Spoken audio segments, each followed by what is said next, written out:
First of all, I would like to congratulate the organizers for this impressive conference. Then the speakers who provided us with data and information of great scientific value. I'm honored to be here and thank you for your invitation.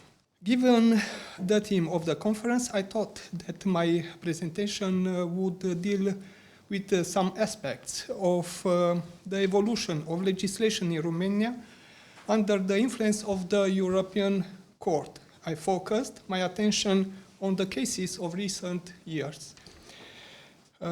It's like a case study, I think.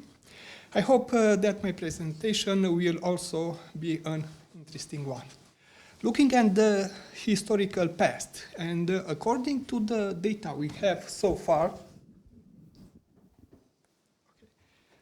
it seems that the state form with the most positive elements in terms of development and evolution is the democratic state, which cannot be other than a state based on the rule of law.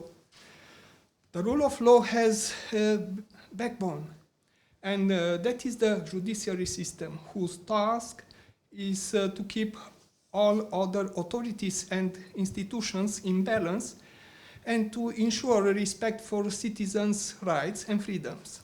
An efficient and functional judicial system is supported by three pillars, three elements.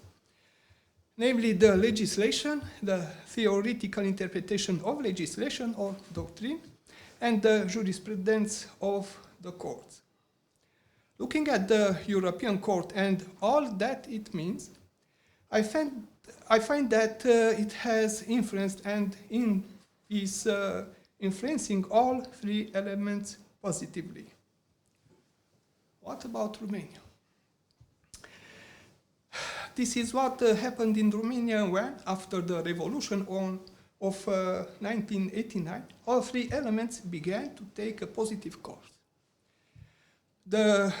Followed Romania's accession to the Council of Europe, the signing of the convention, which was a huge step in this way, and led to the implementation in 2014 of a new legislation that practically observed the provisions of the convention and the case law of the court, which, as the image suggests, in the slide suggests, effectively created paths that Romania had to walk.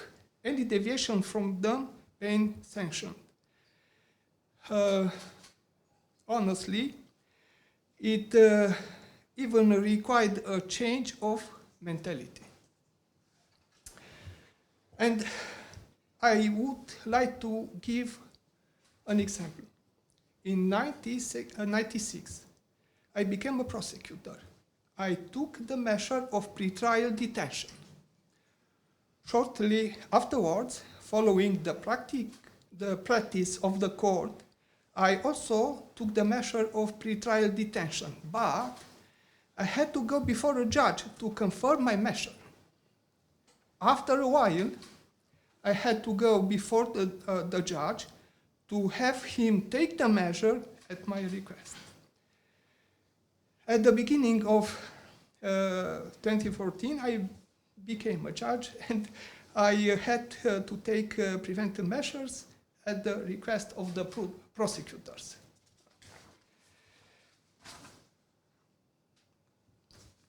Our judicial system today, nowadays contains a constitutional court that ensures the compatibility of laws with the Constitution, but also with external normative acts, such as the European Convention, for example, with the jurisprudence of the European Court, etc. It is vertically arranged and contains 4 levels of jurisdiction, and each court from first to last level of jurisdiction has a prosecutor's office, criminal police, etc. Also, each court is composed of 3 types of judges, each with distinct tasks. One judges the merits of the case. The second checks the solution given by the prosecutor and all the material on which they are based. And the third decides on those requests that infringe people's rights and freedoms, such as the request for preventive arrest, the request for interception of telephone conversation, the request for house search, etc.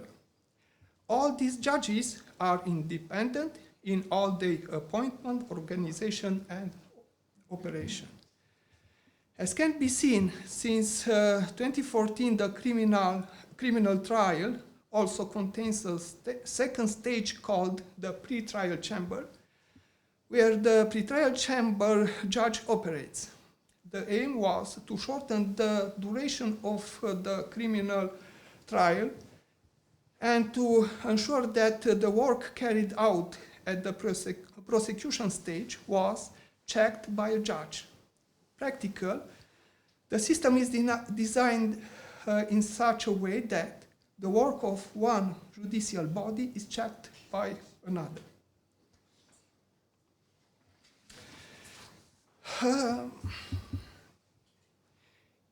In a few of the above, Romanians should have few convictions of the European Court, but unfortunately, this is not the case. Romania finds itself on the 4th or 5th place. As can be seen from the data on the slide, last year alone, Romania had 81 judgments. Most of these, 39, are in favor of Article 3, and these numerous convictions is due to present conditions, which are improving, but only gradually.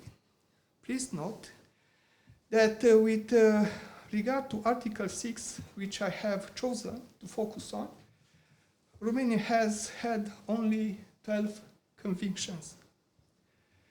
I would also like to point out that the data refer to both categories of trials conducted in Romania, criminal and civil.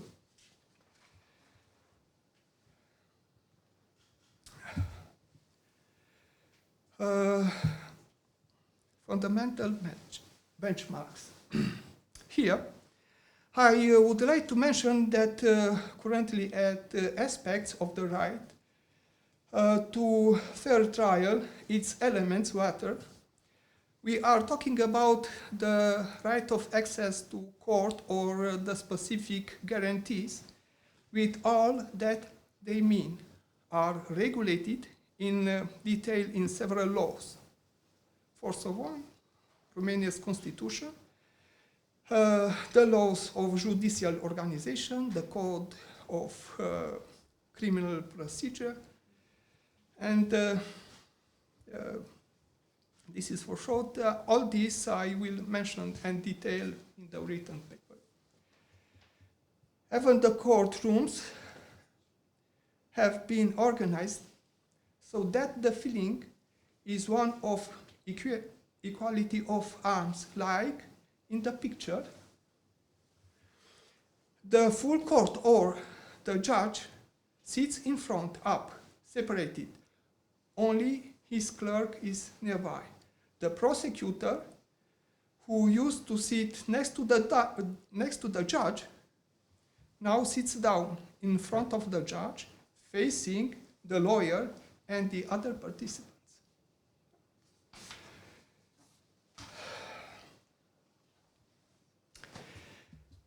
Next, we have several examples of convictions against Romania, and I will present you some of the more interesting. The 3 causes are similar but different at the same time. Let's talk about little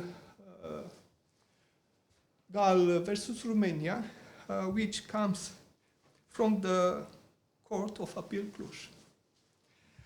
The case is an acquittal followed by a conviction. Only here, the appeal court has given insufficient evidence. In the cases from above, the courts did not take any evidence.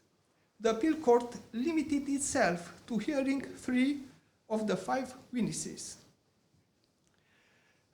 Witnesses heard by the tribunal to rejecting the request to examine the audio recordings, even though the evidence supported the applicant's challenge and relied on the other documents in the court file, which was such as to undermine the guarantees of an adversarial procedure and the principle of equality of arms.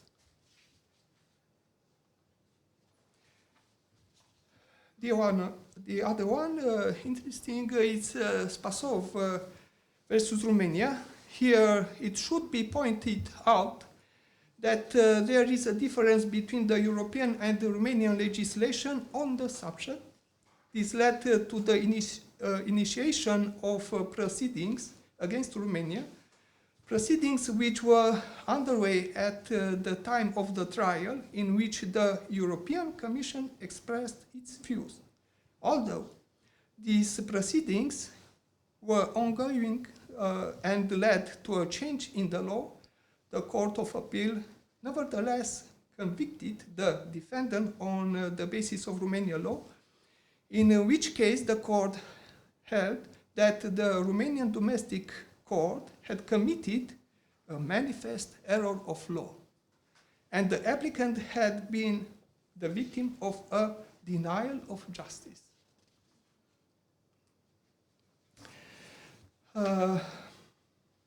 In Călin versus Romania, the court noted that the criminal investigation alone lasted 10 years and 10 months. 10 years and 10 months. Only the criminal investigation. Throughout, there were procedural delays, such as the submission of an expert account after a year's delay or successive declines of jurisdictions, and numerous periods of inaction by the authorities. The court noted that it did not appear from the documents on file that the applicant was responsible for those delays. I think we will have more cases like this because many magistrates have retired, like me last year. We'll see.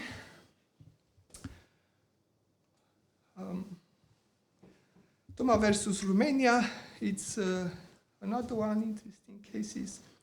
The court held that the applicants had contested before the preliminary chamber judge the merits of the prosecutor's office order, sentencing them to pay a fine for participating in the fight. They questioned the credibility of several witnesses on whose statements the prosecution order was based. In addition, they claimed that the investigation had been superficial and complained about the prosecutor's office refusal to allow them access to the documents on file. The preliminary chamber judge rejected the applicant's complaint without responding to any of their claims and without even hearing the parties concerned. With reference to the last 3 causes, I mentioned them as some positive examples. In this and many other cases, the European Court has found respect for the right to fair trial under Article 6.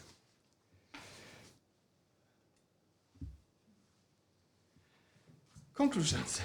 in the end, I believe that the European Convention on Human Rights and the European Court of Human Rights represent, as the picture illustrates, a real bastion designed to protect citizens' rights and freedoms from any kind of violation. The image represents the bastion of the tailors of Cluj-Napoca, which has survived almost in this form over the ages, which is one of the reasons why I have focused on its image. And the other is that in the background, right there, is a part of our university building, where the library itself is located, where students, master students, who will continue as legal professionals to contribute to their defense, study, and to do research. Thank you very much for your attention. Köszönöm szépen!